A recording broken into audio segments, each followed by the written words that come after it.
यहाँ पे शहबाज शरीफ ने बात की फॉरेन डायरेक्ट इन्वेस्टमेंट, पता नहीं किस चीज। और भाई पहले तो रूल ऑफ लॉ की बात करो। रूल ऑफ लॉ तो तुम लोगों ने लाया ही नहीं। हमारे मुख्तलिफ पीटीआई के मेंबर्स थे, उनको इन्फोर्स डिसअपीयर किया गया, उनको जेलों में रखा गया, उनके कारोबार बंद किए गए, पुलिस उनके घरों में घुसती थी, तोड़ फोड़ करती थी और कहती थी आपको इबरत का निशाना बनाना चाहते हैं हम लोग। वाज़े तौर पे ये जितने मेरे यहाँ पे शेर और शेरियां यहाँ पे बैठे हैं, ये सब के सब ये हमसारों के साथ।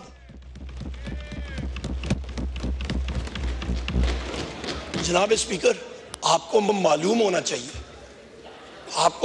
चाहिए कि पाकिस्तान में इस वक्त तकरीबन 65% आबादी 45 साल से कम नौजवानों की है और ये 18 साल के नौजवान इन्होंने अपनी माओ, बहनों, बुजुर्गों, भाइयों के साथ जो ये दहशत होते हुए देखी है, क्या ये भूल जाएंगे? ये अपने ज़हनों में ये चीज़ें जो नक्श हो चुकी हैं, जो इम्प्रिंट हो चुकी हैं, ये तो अपनी आखिर उम्र तक ये साथ लेके जाएंगे।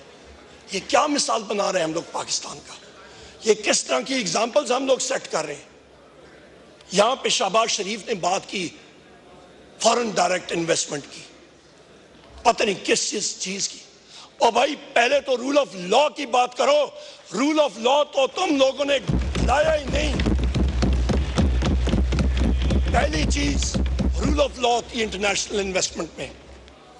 यहां पे जनाब स्पीकर 3 नवंबर 2022 पे आते हैं और 3 नवंबर के भी जो इंसिडेंट हुआ था उसका रिस्पॉन्सिबल कौन? यही शहबाज शरीफ जो यहां पे बैठा हुआ है, यही रिस्पॉन्सिबल था। 3 नवंबर 2022 को क्या हुआ था? आप सबकी जरा याददाश्त ताजा करूं। यहां पे अहमद चट्टा साहब बैठे होंगे, उठे जरा अहमद चट्टा साहब यहां पे बैठे होंगे। ये मेरा भाई इमरान खान साहब के साथ खड़ा था, इनको गोलियां लगी थी। मेरे लीडर, मेरे कायद को 4 गोलियां लगी थी जनाब स्पीकर, उन पे कातलाना हमला हुआ था। इनको अल्लाह ताला ने बचाया, हमारे बाकी साथियों को लगी थी, जख्मी हुए। एक शख्स हमारा शहीद हो गया, ये तो मौजज़ा हुआ। मैं बिल्कुल कंटेनर के पीछे, मेरी गाड़ी उधर ही मैं पहुंचा था, फायरिंग की आवाज सुनी। इस वक्त मैं अंदर गया, ऊपर से इमरान खान साहब को उठा के ला रहे थे, खूनो खून थे। और उस शख्स ने जनाब स्पीकर, ओए ओए आपकी बात करता हूं ना, जो ओए ओए करते हैं उनकी टांगों में 4 गोलियां मारे, मैं देखता हूं क्या होता है। मैं देखता हूं जनाब स्पीकर, आप फायर आर्म्स को समझते हैं, जरा चलाए ना 9mm की गोलियां किसी के टांगों में 4, ओए ओए करते हैं, पता लग जाएगा इनको। उस शख्स ने, वो बहादुर शेर है, उसने उफ तक नहीं की, बाहर आया कंटेनर से, उसने लोगों को वेव किया, गाड़ी में बैठ के उसको हम लोग लेके गए थे जनाब स्पीकर। वहां पे लाहौर हम लोग उसको लेके गए थे, उसने उफ तक नहीं की। ये एक बहादुर आदमी होता है जनाब स्पीकर। बहादुरी के साथ उसने मुकाबला किया। और उस वक्त, उसके दूसरे दिन मैंने खुद ट्वीट की जनाब स्पीकर, और मैंने कहा कि कम से कम 3 शूटर्स हैं। बाद में इन्वेस्टिगेशन में भी यह चीज साबित हुई कि एक शूटर नहीं था, 3 शूटर थे कम से कम। एक कंस्पिरेसी थी। और आज तक जो वो पहला शूटर था, उसके ट्रायल का क्या हुआ, हमें तो खदशा है। जिस तरह वो मकसूद चपड़ासी था और पता नहीं कितने और थे, उसकी तरह अचानक वो चीनी चोर वाला कौन था, मैं भूल रहा हूं नाम उसका, वो चीनी चोर वाला एक था, वो जो नहीं, वो एक पता नहीं कौन सा मकसूद चपड़ासी कौन सा था जनाब स्पीकर, उसको भी जेल में कहीं पे हार्ट अटैक हो गया। यहां पे भी हमें खदशा ये है कि इस शख्स को भी एक दिन हमें सुनेंगे कि इस शख्स को अचानक हार्ट अटैक हो गया। ये कंस्पिरेसीज अनर्थ होनी चाहिए जनाब स्पीकर। हम लोग आगे चलते हैं। 14 मार्च 2023 इस पे आप आते हैं, यहाँ पे कौन कौन जिम्मेदार है?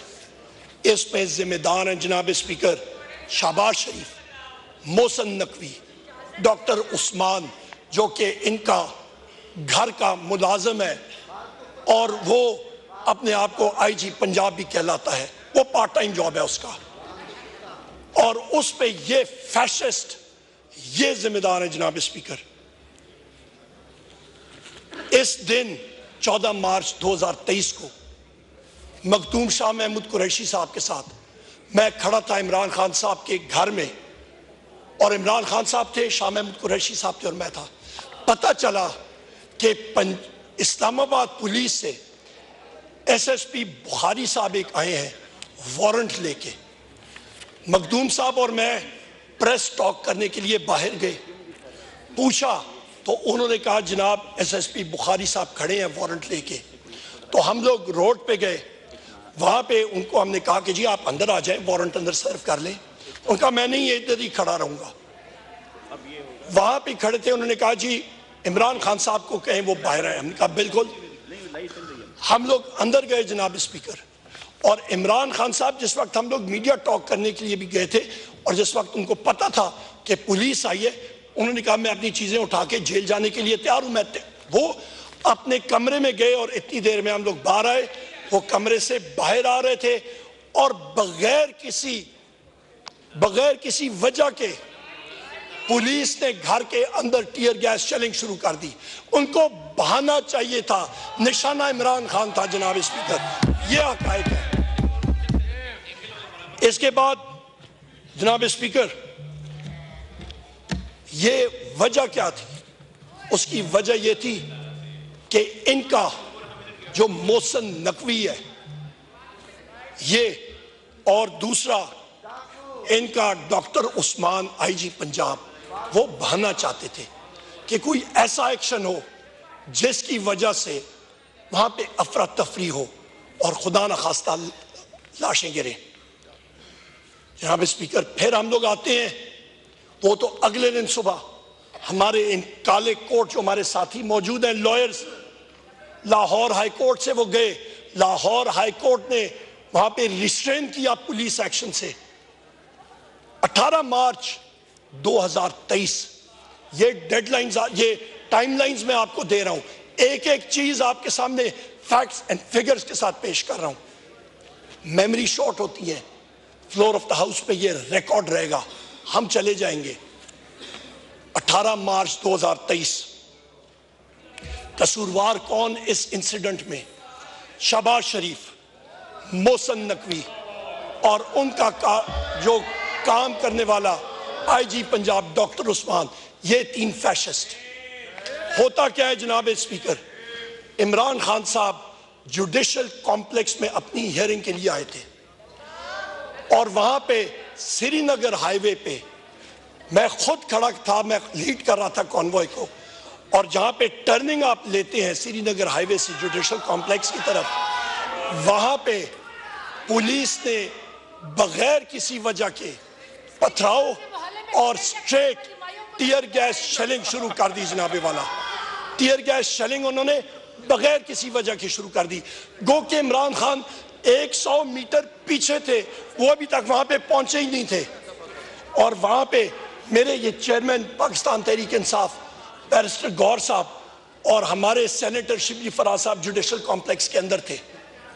हम लोग मुश्किल से हर जगह पे टीयर गैस शेलिंग और डायरेक्ट शेलिंग, और शेल्स भी मेरे पास मौजूद हैं जनाब स्पीकर, जहां पे लिखा हुआ है do not fire straight, fire at a 45 degree angle, और वो डायरेक्ट फायर कर रहे थे हमें। हम लोग जब पहुंचे जुडिशल कॉम्प्लेक्स में जनाब स्पीकर, 800 से ज्यादा वहां पे एफसी की नफरी, पुलिस, भारी नफरी,